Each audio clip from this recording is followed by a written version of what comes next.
दाता भला करे।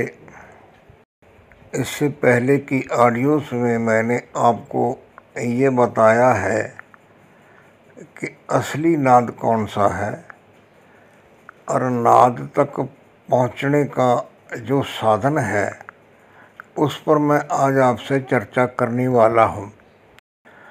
ये तो मैंने आपको स्पष्ट कर दिया कि असली जो नाद है, जो नाद की अंतिम अवस्था है, वो है खामोशी की आवाज़, यानी जिसको साउंड ऑफ साइलेंस कहते हैं, शून्य का संगीत कहते हैं और खामोशी की सदा कहते हैं। उस तक पहुंचने के लिए जो सबसे पहले रास्ता वो है जप से शुरू होता है, और जप करने के लिए परमात्मा को किसी नाम से याद करना चाहिए और उस नाम को कहाँ से लेना है ये विचारने वाली बात है। नाम दीक्षा, इसके ऊपर मैं बारीकी से बात कर चुका हूँ कि दीक्षा के मायने हैं दक्ष करना, यानी परफेक्ट करना, निपुण करना। तो अगर वास्तविक नाद तक पहुंचना है तो उसके लिए सबसे पहले जो है वो नाम दीक्षा होनी जरूरी है, और नाम दीक्षा लेने के लिए किसी गुरु का होना जरूरी है। जब तक कोई समर्थ गुरु अपने मुख से सिद्ध किया हुआ अक्षर नहीं देता, इस मार्ग में उन्नति नहीं होती। इससे पहले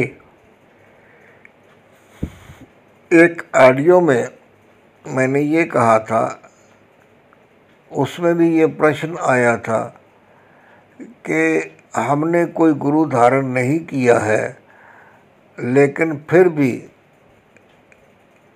कुछ थोड़े से समय में हमें ध्यान करते हुए, साधना करते हुए नाद की प्राप्ति हो गई है।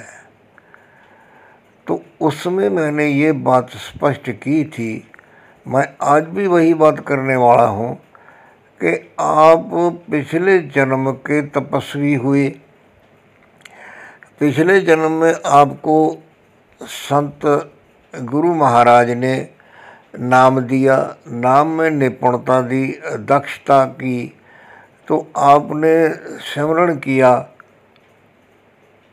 ध्यान किया, कुछ अवस्था आपकी बन गई। उस अवस्था को आगे बढ़ने का जब समय आया तो आपके अंतर में ये जिज्ञासा हुई कि मुझे कुछ अच्छा करना है। अच्छा करने का मतलब कि परमात्मा को याद किया, उसके ऊपर चले, और जो भी आपके मन में नाम आया, जो भी आपको रास्ता मिला, तो आप उस पर चल दिए। आज ही एक साधक से बात हो रही थी, वो कह रहे थे जी मैं बचपन से पूजा पाठ तो करता आ रहा हूँ। पूजा पाठ करना ये मन को इस तरफ लगाने के साधन है, लेकिन नाद तक पहुँचने के लिए स्थिरता आनी जरूरी है।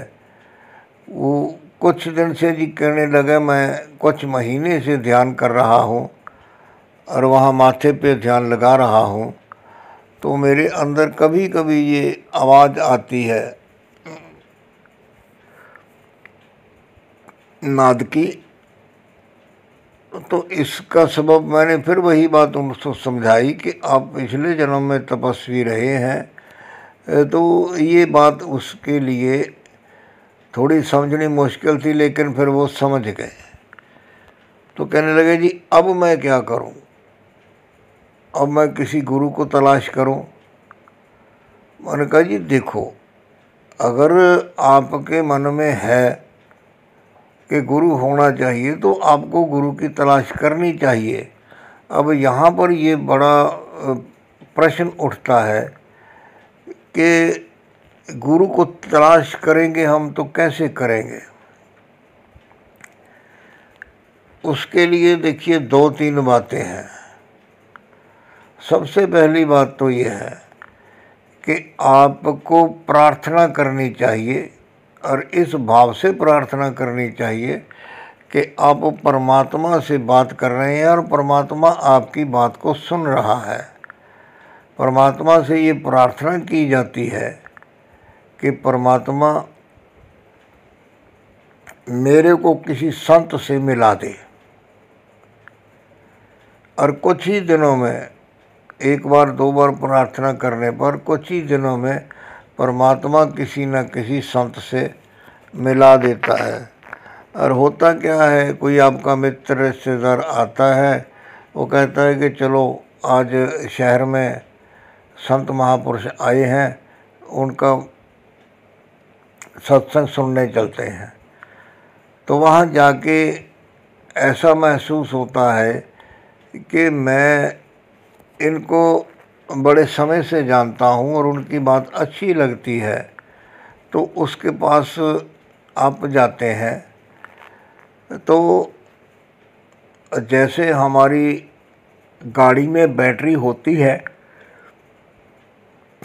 किसी कारणवश बैटरी डाउन हो जाती है तो हम बैटरी को उतार के जो है ना वो इलेक्ट्रिशियन की दुकान पे लेके जाते हैं। तो वो अपने बड़े चार्जर के साथ तारें लगा के बैटरी को चार्ज पे लगा देते हैं, और थोड़ी डाउन है तो 1 दिन में, नहीं तो 2-1 दिन में वो बैटरी चार्ज हो जाती है, तो हमारी गाड़ी चल निकलती है। यानी संत का यही काम है कि आप गए तो आपके साथ उन्होंने अपनी आंतरिक शक्ति से जो तारें जोड़ी तो आपकी बैटरी चार्ज हो गई। आपको ये महसूस होगा कि हाँ, मेरे अंदर में भी एक करंट आ गया है। तो ये एक तरीका है संत के पास जाने का और संत को जांचने का। हाँ, मैं वैसे आगे संत की पहचान के ऊपर चर्चा कर चुका हूँ, और फिर भी मैं यहाँ दोहरा देता हूँ कि जब भी आप किसी संत के पास जाते हैं तो उसके दरबार के अंदर, यानी दरवाजे के अंदर पैर रखते ही आपको एक विशेष प्रकार की शांति महसूस होती है। और जब संत महात्मा के आप सामने जाते हैं तो उनका ऑरा देख के आपको ऐसे लगता है कि हाँ, कुछ बात है। और संत महापुरुष जो हैं वो आप जो प्रश्न लेके गए हैं अपने मन में, बिना आपके बोले, बिना आपके कुछ कहे, आपके उसी प्रश्न का वो उत्तर दे देते हैं। तो इसका मतलब ये है कि वो कुछ ना आपके अंदर की बात को समझ गए हैं और जान गए हैं। और उसके बाद जब वहाँ से आते हैं तो ऐसे लगता है कि मेरा वहाँ पे कुछ रह गया है। कई बार हम कहते हैं ना कि मेरा तो दिल वहाँ पर लग गया या रह गया है। और उसके बाद उनको मिलने के लिए कोई ना कोई बहाना चाहिए होता है, ना किसी बहाने से आप उनके पास दोबारा जाते हैं। अगर ऐसा कोई महापुरुष आपको मिल जाता है तो आप उसको अपना आप सौंप दीजिए, उसके ऊपर श्रद्धा रखिए। श्रद्धा के बाद समर्पण होता है, और समर्पण के बाद जो है ना वो पूरी तरह से विश्वास होता है। तो ये खेल श्रद्धा और विश्वास का है। जितनी जितनी किसी साधक की किसी संत महापुरुष के प्रति श्रद्धा होती है, उतना ही उसको जो है ना वो फल मिलता है। अब उसके दिए हुए नाम को आपने जपना है, इतना जपना है कि आपके अंदर जो मन है वो जाप करने लगे। जब मन जप करने लगता है तो अंतर में जो है ना वो अनहद नाद की आवाज़ें सुनाई देने लगती हैं। वो पहले भांति भांति की आवाज़ें आती हैं, आवाज़ें बदलती रहती हैं। इसके ऊपर मैं अपनी ऑडियोज़ में बहुत बार चर्चा कर चुका हूँ। और पूरी रास्ते की जानकारी के लिए बेहतर होगा कि आप मेरी जो प्लेलिस्ट है ना, आत्मा से परमात्मा, उसको सुने। ज्ञान गंगा प्लेलिस्ट है, उसको सुने। और एक मेरी प्लेलिस्ट है लाइव चैट।